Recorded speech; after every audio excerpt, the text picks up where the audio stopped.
Buonasera a tutti, bentornati a giovedì, caro Roberto, buona die de sa Sardegna, visto che Questa è la Sardegna a tutti. oggi è 28 aprile, ci troviamo nel corso Vittorio Emanuele di Cagliari, alle nostre spalle, insomma, il clou della celebrazione della festa appunto della Sardegna. Ricordiamo tra le varie associazioni promotrici, soprattutto l'ANS, l'Assemblea Nazionale Sarda, che è presente con uno stand alle nostre spalle. Giovedì si parla di Serie D, Roberto, ma iniziamo a parlare anche in maniera diffusa, insomma, e dedicata, esatto, di Nazionale Sarda. Quale migliore occasione oggi per parlare appunto di questa gran bella iniziativa che noi ci onoriamo di seguire e di accompagnare, e quindi con noi abbiamo collegati in video capitano e direttore generale, ovvero Vittorio Sanna e Claudio Pani. Ciao ragazzi, benvenuti. Ciao a voi, bentrovati. Ciao, buonasera a tutti. Vi chiediamo subito una cortesia: informare l'ANS, l'organizzazione della festa, dello stand nel particolare, che Claudio doveva andare, no, anche io, dovevamo andare all'incontro e poi siamo stati trattenuti qua dai lavori che stavamo svolgendo, abbiamo finito tardi e non ci siamo riusciti. Che bello il servizio pubblico, ragazzi.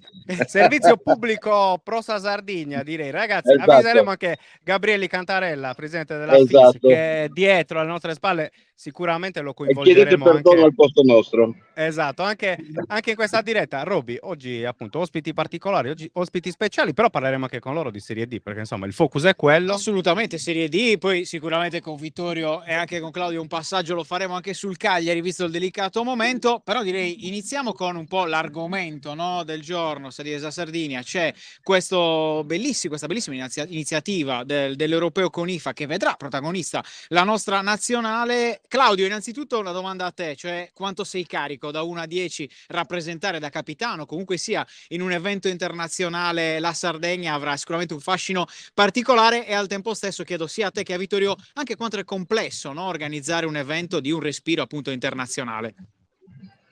Guarda, innanzitutto hai detto praticamente tutto tu, è un fascino incredibile indossare questa maglia. Già la prima volta che la indossai 2 anni fa era un'emozione grande, un'emozione incredibile, stessa emozione che provano anche tutti gli altri ragazzi che verranno a Nizza. Ricevo tanti messaggi di calciatori che non vedono l'ora di indossare questa maglia e di rappresentare la Sardegna, quindi l'emozione è grandissima.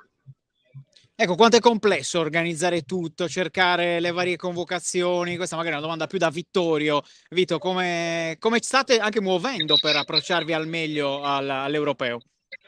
Ma sai, è complesso nella misura in cui i campionati sono in corso e non sai effettivamente chi potrai avere a disposizione per quei giorni, considerato che devi programmare poi anche i voli, quindi ti servono i nomi con un certo anticipo. Considerati i playoff, considerati i playout, considerati i campionati che finiscono tardi, dobbiamo un po' fare i conti anche con queste situazioni per capire chi è convocabile. Stiamo già lavorando con Vittorio Pugedo a questo, abbiamo già visto un po' quella che è la situazione attuale delle nostre squadre, e quindi sulla base di questo andremo anche a convocare i diversi calciatori. Chiaramente ce ne saranno alcuni che fanno parte dell'elite del calcio, chiamiamoli così, cioè personaggi che giocano in B, che magari riusciamo anche ad avere dalla A, chiaramente questo dipende anche dal nulla osta che si riuscirà ad ottenere, però contemporaneamente abbiamo anche tutta un'altra selva di giocatori che tra eccellenza e promozione meritano assolutamente di essere convocati e che inizieremo a convocare già da quelle che saranno, almeno ce n'è almeno una in programma di match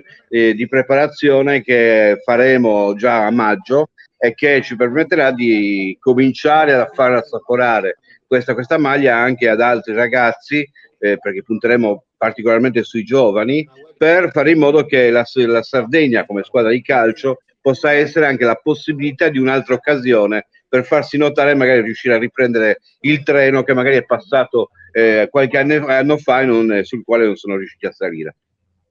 Ecco, che tappe di avvicinamento ci saranno? Hai già un po' parlato, no? Ci sarà comunque sia una lista che si sta creando insieme all'allenatore Pugedu, però che tappe aspettarsi? Cioè anche un po' i tifosi sardi riusciranno a vedere questa nazionale prima della partenza per l'Europeo? Guarda, vi anticipo che non è ufficiale la data, o meglio, non è ufficiale l'evento, ma abbiamo già una data che è quella del 15 maggio. Giocheremo a Torpè per l'inaugurazione della struttura della tribuna di Torpè, invitati proprio dal paese di Torpea. Abbiamo in mente, se dovessimo trovare le risorse, anche di una tournée a Malta, che potrebbe essere già a fine maggio, ma se non lo fosse a fine maggio avremo la possibilità probabilmente di farla più avanti, dopo l'Europeo. E proprio oggi è nata un'altra richiesta che dobbiamo valutare, che dobbiamo sondare, un altro paese che vorrebbe ospitarci in occasione di un evento e che in questo caso sarebbe a fine maggio, proprio nei giorni precedenti alla partenza per l'Europeo. La forte attenzione, il forte interesse che esiste anche all'interno della nostra Sardegna da parte di amministratori locali, ma comunque anche di sportivi, per avere la nazionale a casa loro è una cosa che ci fa onore. A noi piace tanto questo aspetto, e chiaramente, come abbiamo detto, per quanto riguarda gli impegni in Sardegna, una forma di avvicinamento a tutte le realtà sarde del calcio, cosa che non sta più avvenendo a livello di grandi squadre. Un tempo il Cagliari, ad esempio, giocava molto spesso in giro per la Sardegna e quindi si avvicinava alla gente comune, faceva in modo che il sentimento patriottico nei confronti del Cagliari fosse alimentato. Ecco, lo faremo noi nel nostro piccolo rispetto alla grande rappresentanza di club, e cercheremo di fare in modo che questo sentimento per la Sardegna, per i sardi, per i nostri giocatori si possa rafforzare, ma se vogliamo che ci sia anche una consapevolezza nuova che i nostri calciatori molte volte rifuggono dal fare esperienze in categorie dove meriterebbero di giocare per mancanza di opportunità, e quindi abbiamo molto spesso dei ragazzi ancora giovanissimi che giocano in Serie D, in eccellenza, in promozione, che magari meriterebbero l'occasione per poter ancora una volta cercare un altro percorso per arrivare magari alla massima scena. Ecco, hai detto bene Vittorio, noi a giovedì parliamo di Serie D, Claudio ci ha giocato l'anno scorso con il Muravera, è facile immaginare che insomma soprattutto la Serie D, la Serie C saranno un po' il bacino da cui attingere, quindi spostiamoci un secondo dalla nazionale prima di poi di tornarci più avanti, e quindi ti chiedo intanto un commento su questa annata fin qui per quanto riguarda le squadre sarde, e soprattutto se ti aspettavi questo tipo di rendimento. È facile pensare alla Torres, ma insomma con Roberto analizzandole ogni settimana soprattutto siamo un po' preoccupati per la lotta salvezza, no? Le squadre lì in basso, assolutamente. Sì, ci sono tante squadre in basso. Devo dire che mi dispiace anche se si stia coinvolgendo l'Atletico Uri, che sembrava riuscisse a stare fuori almeno dalle ultime posizioni. Sorpresa positiva l'Arzachena che è lì nella zona playoff, che ha ricominciato da capo, e devo dire ponendo delle basi straordinarie anche con molti giovani, per riuscire a rilanciarsi dopo l'esperienza nella Lega Pro. La Torres forse ancora deve adattare del tutto la sua nuova organizzazione, perché mi aspettavo qualcosa di più dalla Torres, devo essere sincero. Io pensavo fosse una Torres per la consistenza societaria che ha acquisito, che potesse immediatamente puntare al primo posto, ma è lì e quindi secondo me potrà dire la sua nel momento in cui si arriverà comunque a fare i conti sul campo. Le altre purtroppo pagano forse l'alta quantità di squadre, una certa sinergia che talvolta manca anche tra le diverse squadre. Probabilmente non siamo un territorio che può permettersi 7 squadre in Serie D, ma se ci fosse una maggiore compattezza probabilmente potremmo essere una regione che può permettersi anche una squadra in Serie B, o comunque un'altra squadra in Serie C, secondo me. Cioè probabilmente ce ne possono stare di meno in Serie D e ce ne possono stare però di più andando verso l'alto.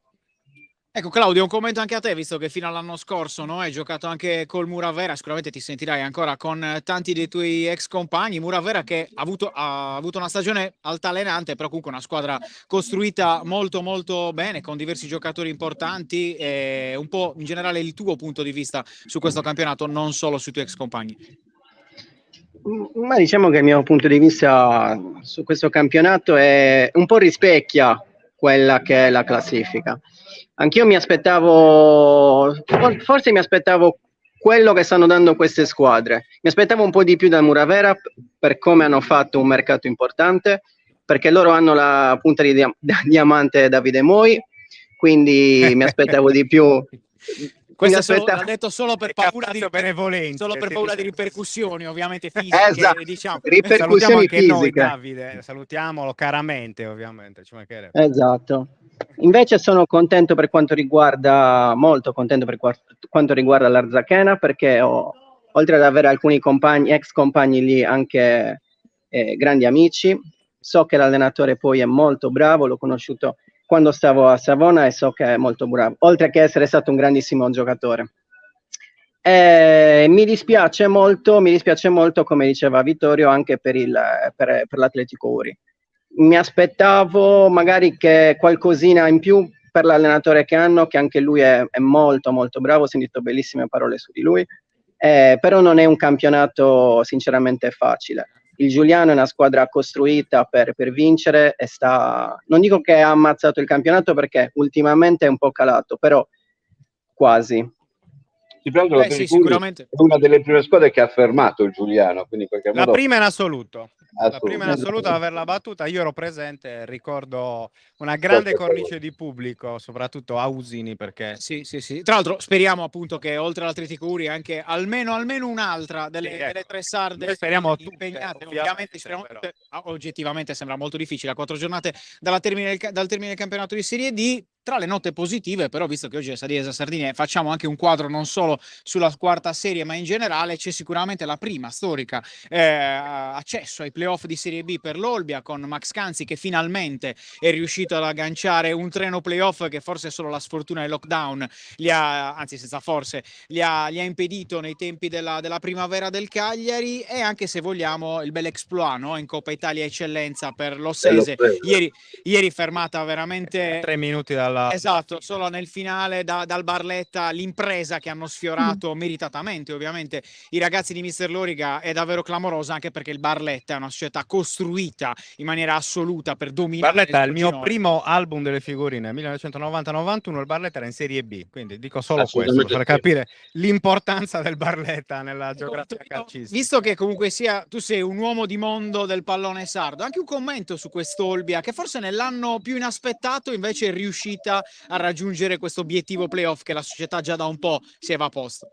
Guarda, ho mandato i complimenti a Max Canzi, non è un segreto ciò che ci siamo detti, perché praticamente lui ha chiaramente sottolineato quanto è importante l'Olbia, considerato che ci sono 5-6 giocatori sardi in ogni partita che si gioca, quindi che rappresenta un po', io l'ho ribattezzato con lui, visto che non siamo ancora riusciti a fare il modello Atletico Bilbao A, abbiamo almeno l'Atletico Bilbao B, in qualche modo per tentare poi di rilanciare questa idea, che può essere anche un'idea motivante in un periodo come questo, cioè riuscire a far capire che questa può essere l'occasione della vita, cioè nel senso che effettivamente ti ritrovi a giocare un playoff, e se andiamo a vedere il cammino dell'Olbia scopriamo che l'Olbia ha giocato le sue migliori partite contro le squadre che giocavano al calcio, quindi con le squadre più forti, battendo anche quella che è la squadra che poi è stata promossa arrivando prima, cioè il Modena. Quindi io credo che assolutamente l'Olbia debba credere nella possibilità di riuscire ad andare fino in fondo, perché d'altronde non perderebbe niente, anzi ha già conquistato l'onore e la gloria per questo, ma a mio giudizio potrebbe anche avere da dire qualcosa, perché se andiamo a vedere come l'Olbia ha perso la maggior parte delle partite o non ha vinto la maggior parte della partita, ti dice che la differenza tra una vittoria e una sconfitta e un pareggio è veramente sottile, e la motivazione che hai in un momento come questo potrebbe fare la differenza. Sì, sono d'accordo. Secondo me l'Olbia non ha reso al massimo per quello che è davvero questa squadra. 10 punti in più li poteva avere sicuramente. Assolutamente. Ha dato molti punti nel finale. Posso dire una cosa anche sull'Ossese? Certo. Che oltre al merito di questa città che in qualche modo ha fecondato la nazionale sarda, permettetemi questo termine, perché a Ossi, io non so se voi lo sapete, si organizzava ogni anno questa estate sotto le stelle con le stelle sarde. Eravamo anche l'anno scorso. Esatto, si riunivano tutti, ma ancora prima che ci fosse la nazionale, ed era un po' il punto di ritrovo di tutti coloro che parlavano in nazionale, me compreso, in quelle occasioni. Quindi Ossi intanto ha questo grande merito, e poi avrebbe meritato non solamente per quello che ha dimostrato sul campo, ma per quello che sta soffrendo per 1000 aspetti. Ci sono state 2 tragedie quest'anno ad Ossi che la comunità non meritava, e sarebbe stato veramente molto bello dedicare a questi ragazzi, a queste situazioni, veramente anche una vittoria di questo tipo che sarebbe stata veramente una vittoria straordinaria, perché per arrivare da Ossi alla finale di Coppa Italia veramente la strada è lunghissima e questo paese, anche per i giocatori che ha fatto nascere, perché molti sono di Ossi anche tra quelli che sono arrivati, meritava probabilmente di essere celebrata, conoscendo a fondo anche la realtà in cui opera. Ecco, ma hai parlato di Ossi, Vittorio, ma questa domanda vale sia per te che per Claudio, da profondi conoscitori del calcio sardo. Come mai secondo voi c'è questa tendenza ad affermarsi, soprattutto nel calcio di Serie D, quantomeno di squadre del Nord Sardegna che gravitano intorno a quella zona, no? Torres, vabbè, che tutti noi ci auguriamo ovviamente che sia solamente temporaneamente in Serie D e che si possa riappropriare a breve del calcio professionistico, però nel senso Torres, Latte Dolce, Atletico Uri, lo Sese che continua a giocarsela per la vittoria del campionato insieme all'Ilva Maddalena. Al sud, tolto il Carbonia, che abbiamo visto quest'anno come sta andando, e il Muravera, manca qualcosa, manca quella spinta in più. È davvero tutta colpa del Cagliari? Più che colpa dico che è una calamita e non una calamità il Cagliari, cioè nel senso che a livello di giocatori, chiaramente tutti quelli che ruotano intorno al Sud Sardegna finiscono da giovanissimi per finire al Cagliari, e molto spesso succede che si crea, perché non è gestita nel modo migliore a mio giudizio, la cosiddetta dispersione calcistica, cioè nel senso che tanti giocatori che si illudono di poter diventare professionisti e che poi arrivano alla soglia di questo professionismo non riescono poi a rimanere nell'ambito e a mantenere alte le motivazioni, come invece può capitare nella zona nord, dove non essendoci questa calamita, questo richiamo di una grandissima squadra, diciamo che anche i giovani crescono ancora nel loro vivaio, comunque nella loro realtà o non lontano dalla loro realtà, cioè voi che seguite Atletico Uri, c'è un giocatore del 2004 che è un centrocampista veramente molto forte, Loru, che è un giocatore che va preso assolutamente in considerazione, un bel centrocampista, ma ce ne sono anche tanti altri, cioè ci sono giocatori giovani che poi si esprimono da quelle parti e che meritano di essere seguiti con attenzione, magari sfuggiti a quello che è il censimento che viene fatto. Poi dobbiamo anche dire un'altra cosa: con il cambio di strategia è vero che ci sono le Academy del Cagliari un po' dappertutto, però non è la stessa cosa che di quel lavoro che veniva fatto ad esempio da Gianfranco Matteoli, che nella sua Palma Sorborea faceva arrivare i ragazzi per tenerli dentro il Cagliari, non solamente dentro le Academy.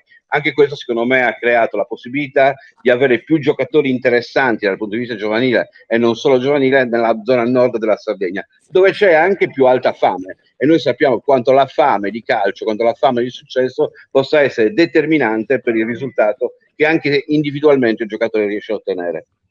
Sono molto d'accordo su questo discorso della fame, no? Perché poi alla fine è anche un discorso di sogni e fame, perché se puoi sognare fino a un certo punto, come dice Vittorio, speri sempre di arrivare al massimo, invece magari al Nord Sardegna c'è qualcuno che ha la fame di arrivare anche con la propria realtà, anche con la propria piccola realtà. Claudio, tu che hai fatto anche il settore giovanile rosso-blu, non so se sei d'accordo su questa disamina, secondo te ci sono anche altri fattori che un pochino condizionano le tante squadre e le belle realtà anche dell'area metropolitana di Cagliari, che hanno avuto anche un importante trascorso in quarta serie, non so.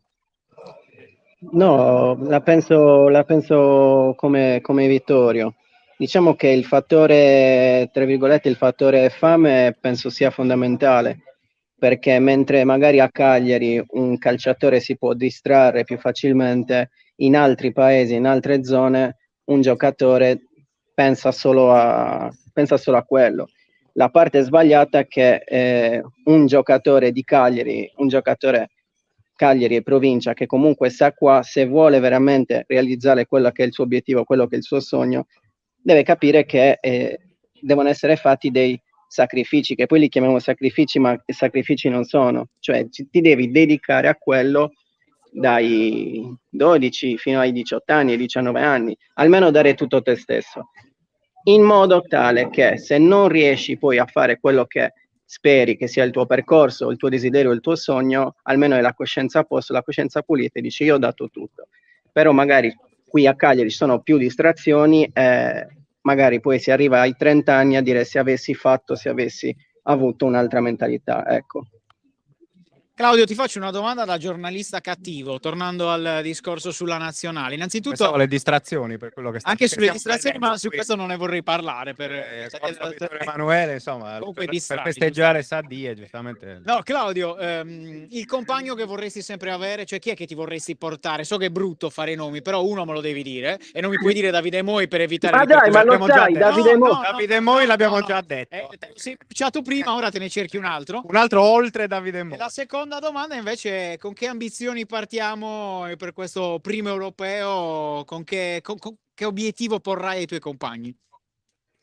Allora, alla prima domanda ti rispondo Davide Moi, perché non posso dire altrimenti e farei troppo uno sgarro. Tu lo conosci bene, lo conosci. So che hai paura delle sue unghie da chitarrista. Esatto. Suona bene la chitarra, Davide. Esatto. In campo. E invece obiettivi? Invece l'obiettivo, noi stiamo partendo con l'obiettivo di, non so se lo possiamo dire, noi stiamo partendo con l'obiettivo di vincere, perché crediamo di avere i giocatori giusti per farlo. Il nostro bacino di utenza è un bacino importante. I giocatori che abbiamo noi sono molto molto molto validi per puntare a vincere un torneo così. Quindi l'intenzione è quella di andare lì per dimostrare che siamo qualcosa di più di un semplice magari progetto, ma siamo veramente una realtà importante. E poi portarsi Davide Moi a Nizza vuol dire anche avere una mano dal punto di vista fisico per portare l'attrezzatura, perché sai, insomma, sono tutte quelle cose, quelle cose che vanno il magazziniere Davide Moi. che vanno considerate. E poi i pulmini vanno guidati, Davide, esatto, bravo a guidare. Davide che non mettano Murgia a guidare i pulmini, e qua metto il pulmino. Uomo di multiforme ingegno, Davide. Io spero solo che non ci stia sentendo. No, invece ci sta sentendo. Ma... bene. Dovrà decidere chi deve picchiare, Claudio. Scherzavo, Davide. Il problema è che di noi sa dove siamo in questo momento, per cui di me no.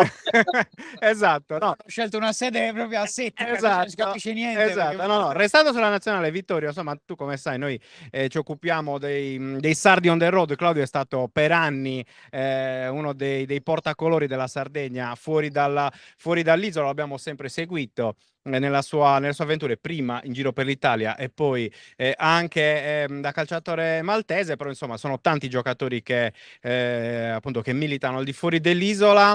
Ci sono sicuramente dei nomi che ti stuzzicano, cioè che vi stuzzicano voi come dirigenza, diciamo così, come direttivo. Faccio due nomi. Uno lo so già che vuole venire in nazionale, poi quindi non so se ti metto un po' in ponte, che è Dario Del Fabbro, perché lo ha detto a noi cioè nell'intervista che abbiamo realizzato qualche settimana fa, ha detto io ci vorrei essere volentieri. Tra l'altro il Cittadella non farà i playoff, quindi insomma anche questa è una cosa che magari può essere utile per la nostra nazionale. E poi gli altri sono insomma soprattutto i giochi, le distrazioni di qui sopra.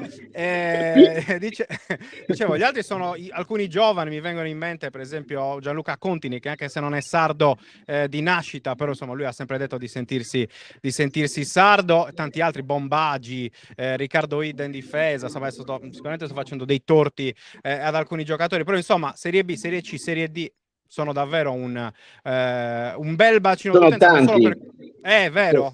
Sono tanti, tanto che ti ho detto prima che stiamo sviluppando anche quest'altro progetto che ci permetterebbe di mettere su una sorta di Sardegna, chiamiamola 2, per farla giocare una sorta di under 26, per farla giocare magari in panorami internazionali, dove i ragazzi under 26 possono magari giocare con grandi squadre che danno loro visibilità in delle amichevoli e fare in modo che possano avere anche l'occasione di essere visti.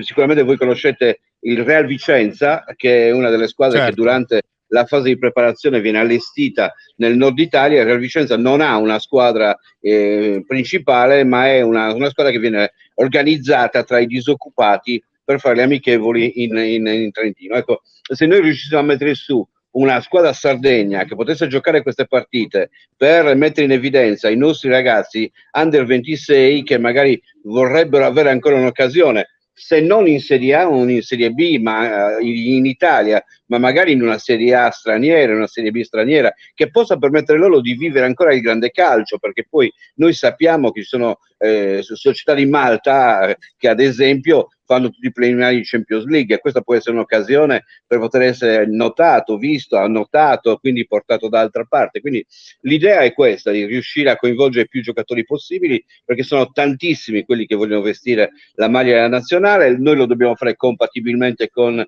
le esigenze della società, delle società di appartenenza, che chiaramente non possiamo non considerare e alle quali non possiamo non appellarci perché vengano liberati, e in modo da comprendere magari anche insieme che può essere un'occasione per i ragazzi, oltre a volerlo per la maglia nazionale, ma anche per avere un'opportunità in più dal punto di vista calcistico, e faremo di tutto per farne giocare il più possibile, anche per evitare di puntare sempre sugli stessi. Ecco, Del Fabbro verrebbe, però così come Del Fabbro riesce a venire, altri magari non riescono a venire adesso, e magari tra questi che sono in scadenza di contratto, che magari che possono rimanere fermi agli inizi di luglio, ci può essere qualcuno che avrà l'occasione più avanti. Detto questo, ricordo che nella partita con la Corsica ha giocato anche De Iola, non era venuto Bucai, ma era venuto Aresti. Ci sono tanti giocatori che noi tenteremo di convocare, poi molti di questi non verranno perché impegnati, altri perché magari le società preferiscono non rischiarli, però noi il tentativo lo faremo.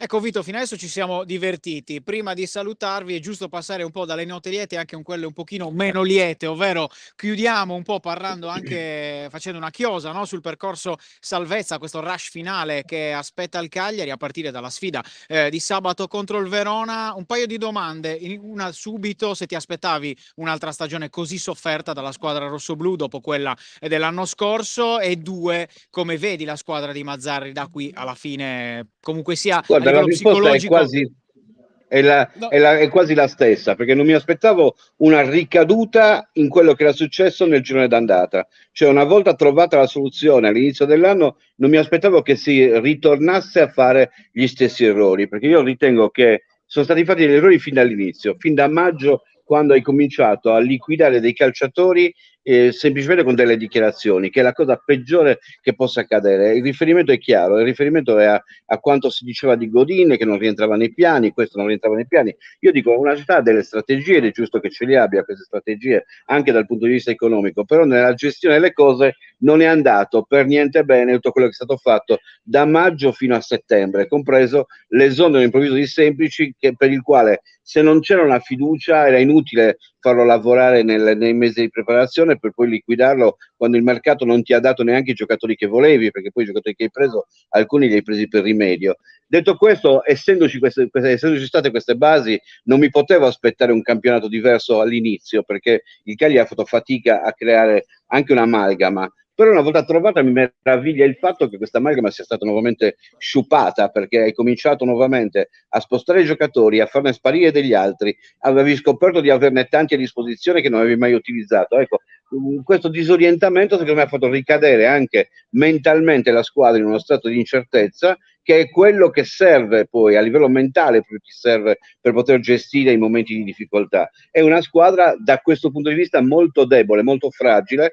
e mi auguro che sappia riprendersi da quelle che sono le situazioni che sono verificate in questo periodo, perché anche domenica secondo me ha adottato una strategia timida, che è la strategia che ti porta a non essere sicuro, a non sentirti sicuro del fatto che tu possa avere i mezzi per poter battere i tuoi concorrenti che stanno dietro. Cioè, se tu non giochi con personalità, neanche con le squadre che hanno fatto peggio di te, diventa complicato poi, perché ti convinci del fatto che devi aver paura anche di questa, e la paura è il sentimento peggiore che ci possa essere, è il braccino corto che ti fa sbagliare il gol, che ti fa cogliere il palo invece che realizzare il gol, che ti permette di mancare la palla, come è capitato per Radu che sostituiva Andanovic ieri, che ti permette di mancare il pallone in una situazione goffa, perché effettivamente la sicurezza nasce nasce molte volte dalla convinzione che ti viene trasmessa nei tuoi mezzi, e il Cagliari questa convinzione l'ha persa in itinere nel corso del giro del ritorno, quindi speriamo che la recuperi presto, speriamo già col Verona che ottenga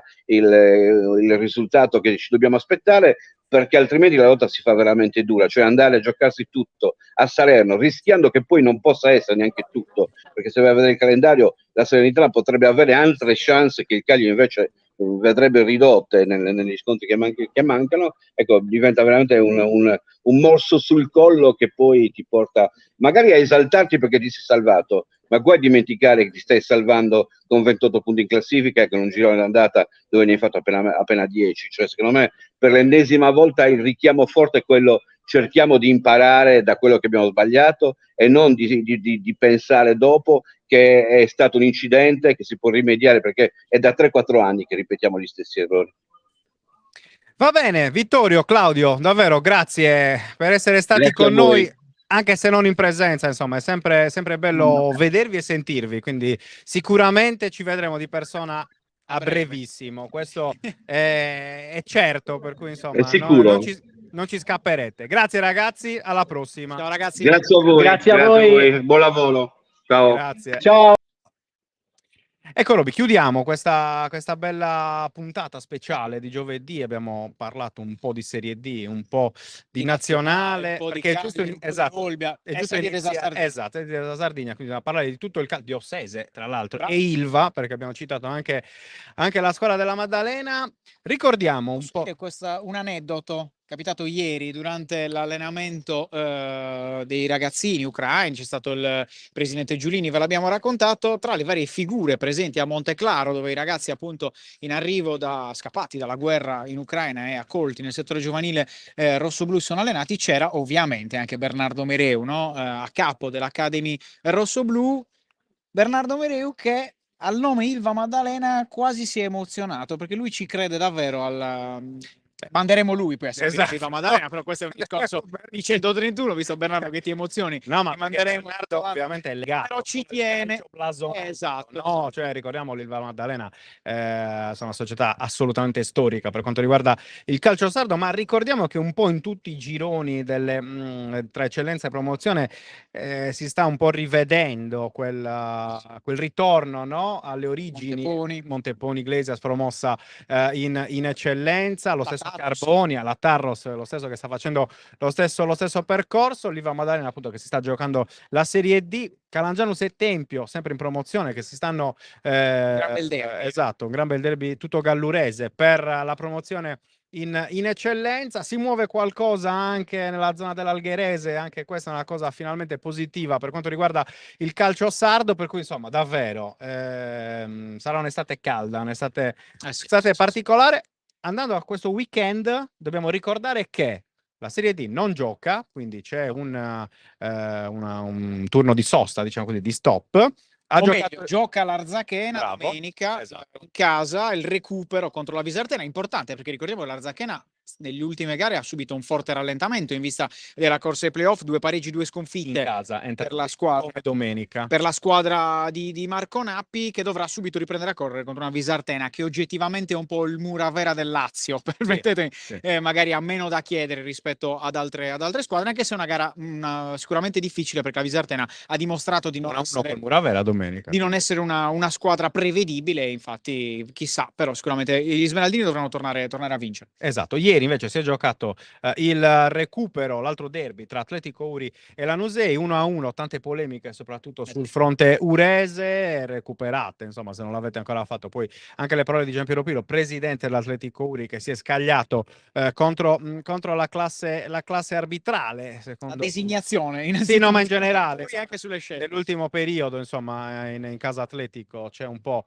questa tendenza insomma contro la classe arbitrale, per cui insomma non si gioca questa domenica tranne l'Arzachena, ma si rigiocherà ovviamente domenica 8 con tante partite, poi l'11 perché ci sarà anche il turno infrasettimanale, quindi insomma ci prendiamo una pausa questo weekend per quanto riguarda la Serie D, ma torneremo carichi ovviamente la settimana prossima. Che è un weekend caldissimo, perché si inizia sabato alle 15 con il Cagliari che ospita il Verona e sarà sarà fondamentale vincere per non complicare ulteriormente il discorso salvezza. Poi la domenica, una bella domenica, vi abbiamo già detto dell'Arzachena, ma c'è anche il Cagliari Primavera che da quarto in classifica, anche se con una gara in meno, va in casa della capolista Roma. Già all'andata fece una gran partita nonostante la sconfitta ad Asseminello.